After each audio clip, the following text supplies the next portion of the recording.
Good morning guys, it's me again, Leticia's Kitchen. For today's vlog guys, magluluto ako ng ampalaya na sabaw. Ayan, ang gagamitin ko ay yung chicken bone. Mamaya guys, ipapakita ko sa inyo yung chicken bone na gagamitin ko. Kasi hindi ko pa yan na-defrost. So ayan guys, so let's start cutting. So ikat natin yan ng square lang siya. Malalaki lang kasi sabaw lang siya. So, ganito. Ayan. Lakihan lang natin. Ayan, ganyan siya. So, bali, 4 na piraso ang isang kalahati, 1/4 ng ampalaya.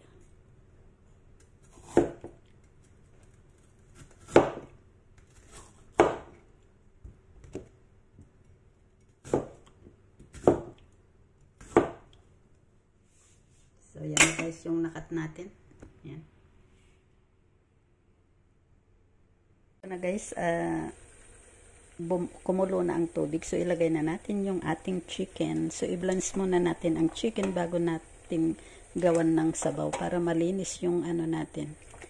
Yung ating sabaw. Ayan. I-blanch lang natin yan. Okay, pwede na yan.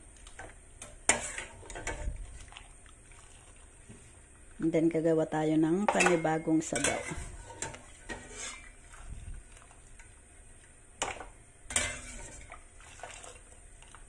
Ayan. So, yan na guys. Kumulo na yung ating tubig. Ilalagay ko na yung chicken bone. At saka chicken feet. Ito yung chicken feet. So, ilagay na natin.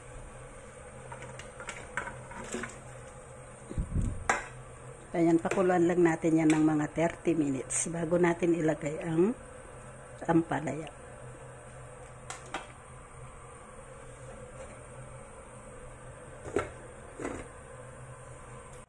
So, ito na guys, ilagay na natin ang ating bitter melon. So, maglagay muna tayo ng carrots.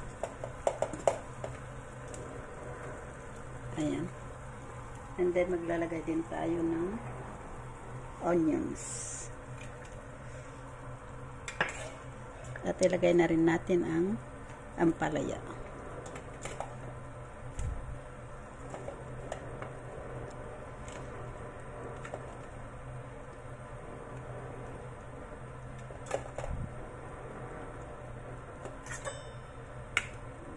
So, yan na guys. Pakuluan lang natin yan.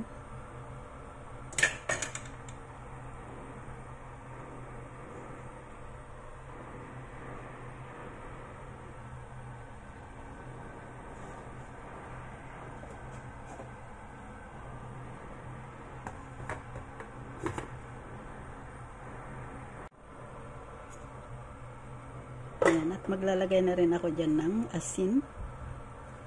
Ayan, yung asin at saka chicken powder. Okay. So, mix lang natin. Ayan.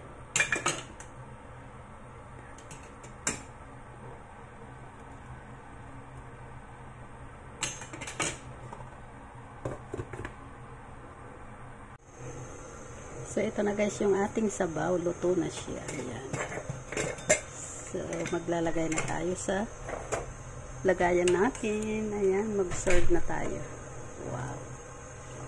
Masarap ang sabaw na ampalaya. So, ayan guys. Ayan yung ayan yung onions. Ang nilagay kong onions ay yung red onion. Yung purple.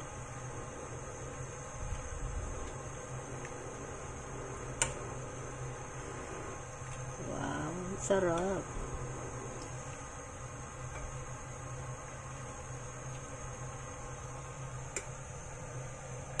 So, ito na guys yung ating sabaw. Ayan. So, thank you guys for watching. Please don't forget to click like and share. Bye. God bless.